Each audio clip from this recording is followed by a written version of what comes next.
One of the other features about this red dot that I think is probably on the top of my list is having an emitter that is built into the body of the optic, unlike some other red dots or enclosed red dots where they have the emitter sitting inside a tube, either a square tube or a circular tube.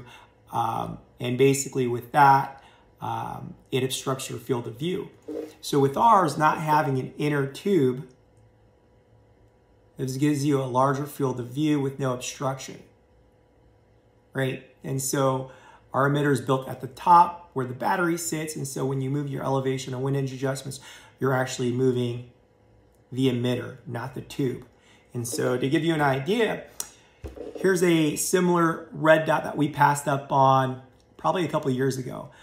We just didn't think it was sufficient enough for the quality that we wanted, and especially with this inner tube that's inside of it. And so this kind of gives you the difference in terms of field of view, right? It narrows it, gives you a tubular look.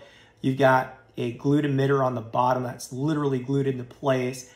And when you change your windage and elevation adjustments on this, you're actually moving that tube up and down, left and right. You're not actually moving the emitter.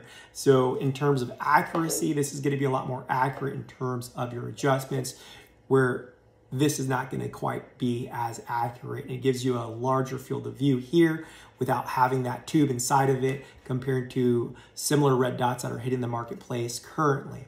The other biggest takeaway from this compared to other competitors on the marketplace, proprietary footprint. So none of the Acro stuff that's made for Acro are going to work with this type of red dot, where ours will fit any sort of Acro mount that's out there currently on the market.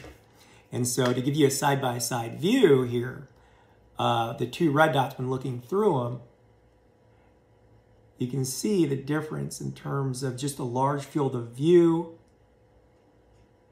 You got a narrow body where it's going to be a little bit chunky here, and your dot just gets lost. So that's one of the biggest takeaways. So when you take a look at red dots, especially enclosed red dots, you want to make sure that there's not an inner tube that's going to obstruct your field of view.